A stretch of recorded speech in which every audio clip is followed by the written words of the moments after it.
We are racing against the clock today, but it's level 2 of the 3-level series. I'm thinking we're actually gonna be able to do the whole thing. Yesterday, I didn't think we'd be able to get past level 1 because we played Adams Hollow Disc Golf Course with just my infinite bag, trying to figure out which discs we're gonna be taking to Georgia with me, because I'm gonna be playing with some Pro Tour players that you guys know, as well as doing a little bit of a training boot camp. We're trying to weed out which infinite discs I want to keep bagging, which ones I should revert to some of my old bag, at least for now, because I was putting pretty well with my N-Blend alpacas, which I'm really liking right now. We're gonna keep it up with those. I'm still throwing an alpaca. I had a tomb in the bag, just didn't really like throwing it too much, and so that's out for now. Also out, I think, is the Maria Oliva Anubis for now. These are all gonna get another shot, but this is just figuring out things for right this moment. The Galleon is kind of fun. We're gonna keep it in for now. It's like the anti-Rollo. This Seablend Dynasty is almost like a Halo Sphinx here, and I like the feel of the Sphinx a little bit more, and it's more like what I expect to fly like. And so we're gonna drop the Seablend Dynasty for now. We're also gonna drop the Halo Aztec. It's kind of overlapping with my Roman a little bit. It's a little flippier, but don't think I need it. We have a Maya here, which we're also gonna drop. We're gonna put in an iBlend Pharaoh, which I actually forgot to bring today, but I'll try to remember for stage 3. But we have an S-Blend Dynasty, which we're gonna put up against the Halo S-Blend Dynasty, so throw that in the bag as well. We have 2 different chariots. We have this iBlend here, which is pretty stable. It's very similar to my Inca. We're gonna keep it in the bag for now, and we're gonna complement with one of these 2, which I think is a little bit flippier. Also, I didn't get a new car. This is my wife's car. Every time that I drive her a Subaru, everyone always asks if I sold the van. It's probably gonna happen soon, but not yet. So you guys have seen the series before, you know what's in the bag. We're gonna actually go ahead and just get started because we have about an hour. We shot 9 under at Adams Hollow yesterday. There's no like serious goal for this series yet, but if I don't shoot better than 6, it is pretty windy, I wouldn't feel too good. No warm-ups, not ideal. Oh, I took the wrong glove. Throw the Seablend Scepter. We got a right to left, or left to right. Go off the top. Let's try to throw the hyzer and then maybe try to throw putter up the middle. We might not need to. That's pretty good. Skip. Thanks, guys. You guys can feel free to throw while I'm walking down there. First shots, no warm up. Not necessarily ideal when it is 38 degrees out. Hopefully we didn't leave ourselves too far of a putt. Oh my gosh. Ultimately, the point of this 4-video series, because I'm gonna shoot it in the bag before I head to Georgia as well, is to figure out like which infinite molds I am initially really loving. So far, the favorite by a landslide, I think, has been the Roman, which really surprised me because I almost was trying to put a PD in my bag, which is very similar, if not the same exact disc. Last off season, I wasn't throwing nearly as far, or maybe not nearly as controlled, and I just didn't get along with it. But for some reason right now, I love this thing. It's a backhand about 340 up the hill. I've never actually ranged this one. I just call it 340 because that's the T sign. Yeah, 355 from where I'm standing, so right at about 345 feet. We do have a little right to left, but I'm thinking we're gonna try these 3 chariots, which I'm not sure how much I like. The bottom feels a lot like an MD3. I've been told it's an old MD3 mold by some DMs, so I'm not quite sure if it's 100% true, but it feels, I'm not sure if I love it or not. Like, I threw the Pathfinders and I liked it, but they didn't ever start out stable enough. And these chariots are starting out more overstable than the Pathfinders, like most overstable ones, and there seems to be a lot of good runs of them. So I'm gonna go ahead and throw, okay, it's kind of a tail up the hill. We're gonna throw this Metal Flake one. I threw it when I was filming with Joel Freeman, and it flew pretty good. Man, my hands are freezing.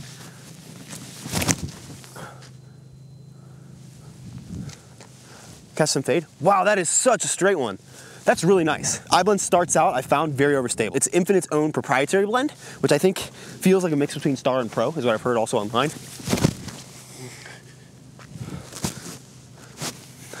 Pretty poor shot. Oh, maybe even a tiny bit flippier. Okay, here's what I'm gonna try to slow down as I walk up here. Really make this putt.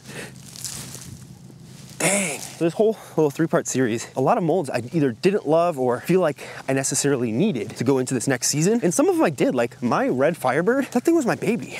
But I'm finding that a lot of these Scepters, kind of out of the box, are very similar stability, which is a little bit beat in. Some of the Scepters, like that Halo one, surprised me because it was pretty overstable. And I really like Infinite's not gonna take over my whole bag, because if you look, they don't really have a lot of flippy mid-ranges or putters, and that is a slot that I do like, a straighter to flippier putter. And then the ones they do have, like this one, like the Cohort maybe, but it's like a in-between.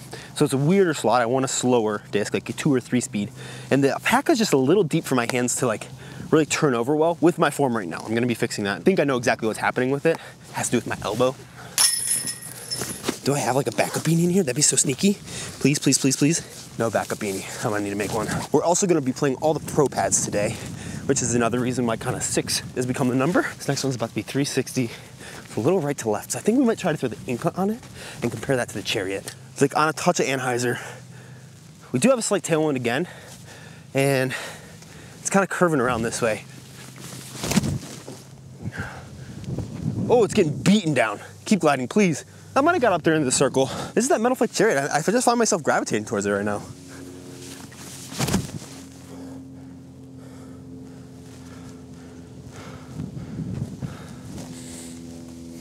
Oh, it stopped before the OB and it's inside the circle as well. There we go.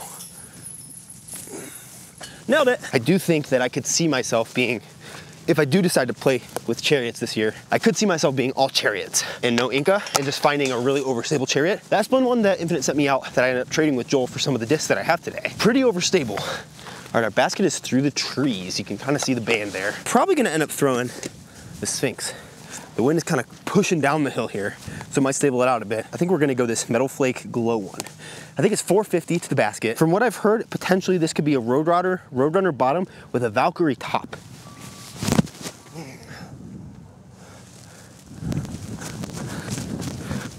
Ah, whoa, sit down. I threw it, whoa. That thing went, I think I cruised past the basket by a good bit. I put it on a touch of hyzer just because that's just what I'm used to throwing that thing with. That's a really nice flight. We'll throw this Halo one. Yeah, okay, that was fun. The Halo one is nice. I think that's why I took the Dynasty out of the bag. A little more overstable, a little more shanky. Then one more that I want to try is the Centurion, because it's a 7-speed, so it won't have the late stability, even though that's a pretty understable disc. We're gonna put this on a touch of turn. I think that's the shot. It skipped a little forward and hit something, but I'm pretty sure that one's inside the circle. When I first played this hole, I was throwing drivers. And then now I've been recently throwing my S-Line CD1, which I think is very, very comparable to that Metal Flake Champion Glow Sphinx, which apparently someone just DM'd me some pictures that the glow on it's really nice. I might have to play a glow around at Johnny Roberts with only the Sphinx, and that sounds miserable, so maybe not. But that Centurion is really good. I think like a neutral 7-speed and maybe even trying a flippy mid-range on this hole could work. I think Sphinxes are like legitimately gonna make my bag and kick out those CD1s. I do have a potential Discmania replacement though, that Infinite doesn't make something comparable to, that I might try to put in the bag. It's gonna go up against another disc that wasn't my bag all season, so I'm gonna have to reach out to Discmania about that one. This one also kind of juiced it a bit, so we're gonna give it a soft bid with a disc that I think it's gonna travel with me. I don't think it's gonna make the bag though. I'm just not sure yet. Metal Flake Color Glue, it's like a zone, but instead of the bevel, it's got a curve. And I don't know if I think it's quite as comfortable. I'm not sure. Zone is just so good. It's very hard to replicate or have something similar, but if we throw this in, this will be in my bag for at least a month. Ooh, see, it's like nice. That run reminds me of an ESP zone. Oh yeah. We'll shut up and throw a little bit more here. We are gonna change one of these holes to a par 4, just so we can have a driver shot, because this is the course that I'm glad it's level 2, because level 1 had some driver shots. We're able to weed out the Maya as one that we really didn't want. I do think that the interval has a spot between my Pharaohs and my Emperors, because it's almost to me like an 11.5 speed, and it fits in my hand much better than the Tsar does, which I think the Tsar is really good.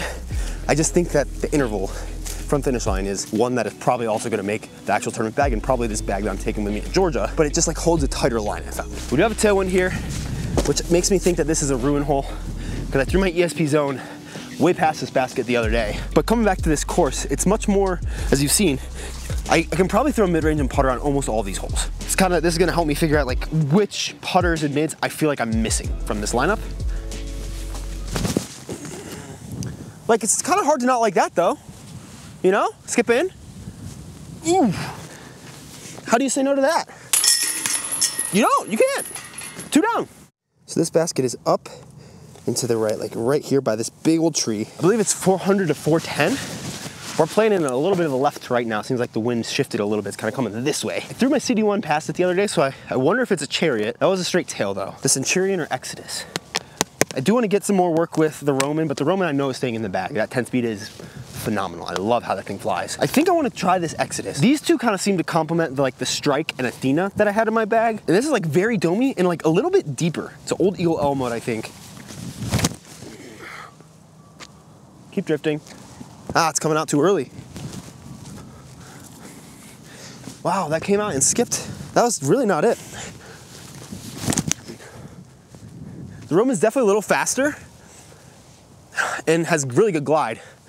And I threw that on a much better line. Like, that's why I love that disc. It just like goes where I want it. So I either misplayed the wind or underestimated the stability of the Exodus, which I think it's underestimating the stability. Well, I think it's actually both. We gave ourselves a really clean look here. I don't see the other disc, but I think they're a little bit further down this way.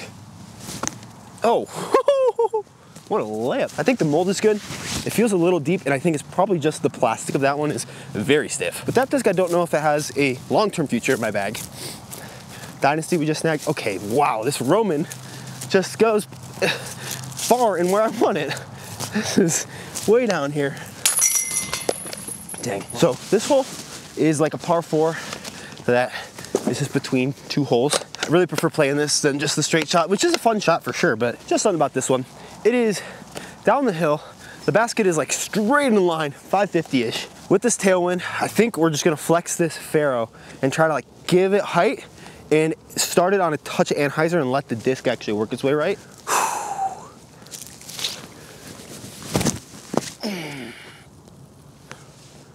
I think I just parked it. I didn't park it, it's like 40 feet short. That was sick. One last test between these two guys, these Dynasties, just to see how they fly different. We'll go ahead and throw them up the middle, kind of flat and hard, like trying to get there. So like not a lot of turn. Great distance, but not a lot of turn. Just kind of drifted a bit. Yeah, so that one I put more hyzer on and it flipped up. S-Blend 1 is the one I think I'm gonna be bagging for now. Whew, that's a nice flight. I think it also gives me some variety between my Roman. If I wasn't bagging the Roman as well, which I think goes a little farther, is a little faster, I definitely would be bagging that Eric Oakley, and I'm gonna bring it. That might end up switching for what goes in the bag down at sea level, because it might flip up a little bit more. Playing this hole more, I'm definitely gonna have to start playing the hyzer flip up the middle, because that wide shot with the Faro, like, it covered more than enough ground to get to the basket. Here's the Dynasty, which is maybe about 80 back of that Faro, or maybe 100 back of that Faro. Here is the S-Blend Dynasty, edge of circle 2, like 70 feet away from the Faro. So if I throw the Faro on a hyzer flip up that gap, I think I park it. But as it stands, we got it just outside circle look. Can't leave it low. I'd rather take a par than leave this low. Take a par, I might. Yep, way harder than it needed to be. Dang it, man, give me the freaking tube. Alrighty, 300 feet, straight ahead. I think we're gonna go Inca here. We do have a touch of headwind, so maybe stable up to a driver. Yeah, we'll go Scepter. See if there's any difference between these two guys. We'll start out with this Halo one.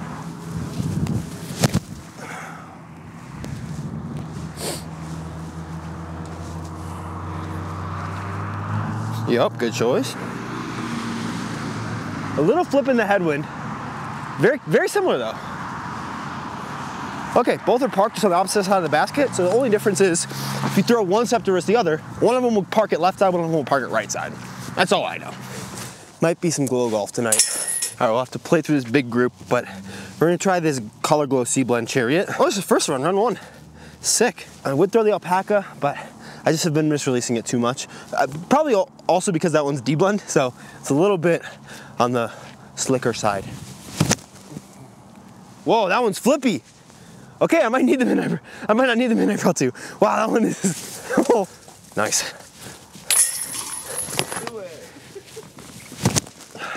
Go. Keep going. Counter skip. Yeah. That's the best shot I ever thrown on this hole. I don't throw the backhand, but I know that hillside kind of collects and funnels right. And so that Chariot just kind of flipping up the whole way. That one is so money. Oh, dude. In this series here that I'm heading down to Georgia for, part of it's gonna be playing with some pros. A bigger part of it is gonna be training. And that's gonna include 500 putts a day, which I desperately need, especially at the straddle and with these new putters. So that's gonna be so helpful. I'm just so excited to have like a dedicated training week, which is also gonna be for filming. I think we're gonna go ruin here, just forehand. I probably stood right in front of it, which is ideal for me. If I miss that tree by an inch, I think I park it. But I didn't miss the tree. Gotta get up and down. Walking out of these holes, park, par. Oh yeah, I mean that is, oh sit down. That's very similar to an ESP zone. I was thinking this chariot again, just up this middle. I think that's gonna be my play. Try to keep it on hyzer because there's a little headwind. Just need to throw through the gap. If you get through and you're pin high, you got like a 25 footer. I do that 60% of the time that I throw the back on this hole. I just throw it right into the freaking hill. And this is a pretty cool new position. And now I actually have a little anti-putt at it. Good miss, good miss. Stable. Oh man. Not bad. I need to slow down. Me running, it's gonna save like 2 minutes total. And it's gonna make me throw 3 more shanks. That's too high of a shanks per minute trade. Maybe like 300 feet up there. I think it's gonna be an Inca shot.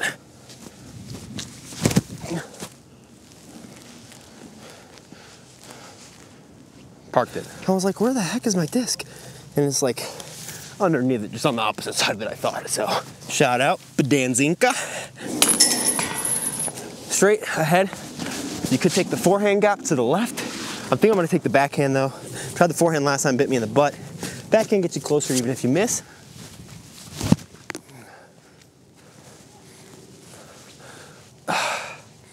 Hard to find anything wrong with that ruin, man. But it is absolutely making the trip with me, and it's got the starting roll in the bag. The zones are freaking bench players right now. I'm gonna have to really rip on it and see it at sea level versus here, because maybe it doesn't go as far. Maybe it's got weird stability. Maybe it rolls on a headwind and hyzer, but I mean, it didn't there, but it was super short. I gotta figure out the reason to not bag it over the zones, frankly, right now. All right, up the hill, slightly to the right, 213 feet. It's now exploring ruin time, because I don't throw a zone on this hole. I throw like a little backhand putter. It seems to be doing everything I want it to do. I mean, it's good over stability. I threw it way inside and there's a left-right ring coming up that hill that I didn't feel.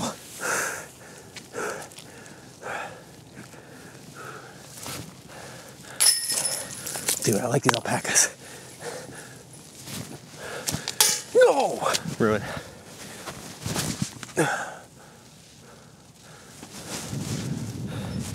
Oh, I just missed it a little bit inside. Should have thrown a little more left. Oh, I thought I made it.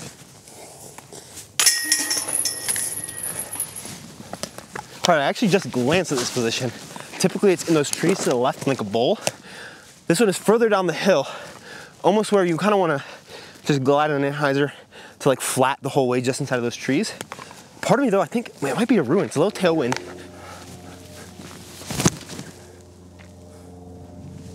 That's perfect.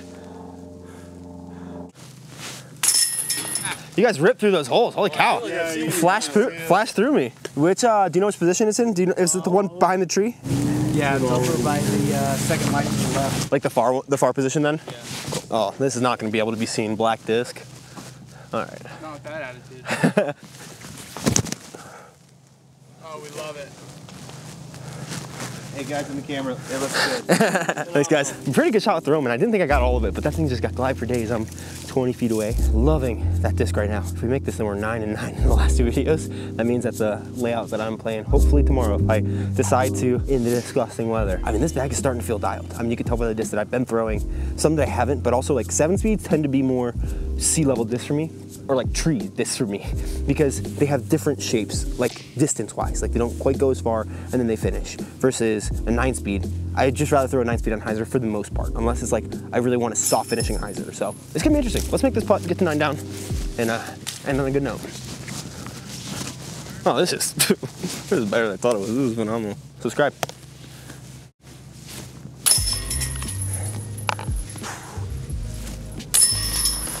They made a lot of these, and not a lot of people are kind of put onto this disc, but this thing is my favorite infinite disc right now, not gonna lie. Let's do a quick what's out of the bag for now, and then tomorrow, we might mess around a little bit more. There's a couple more discs I'm not sure if I'll need. The Inca has definitely been growing on me, which obviously practice is gonna do that, and wanting to like it because it's got my stamp on it is gonna wanna do that. Now again, just like yesterday, this doesn't mean that these discs are out of the bag, or like that they're never gonna get back in.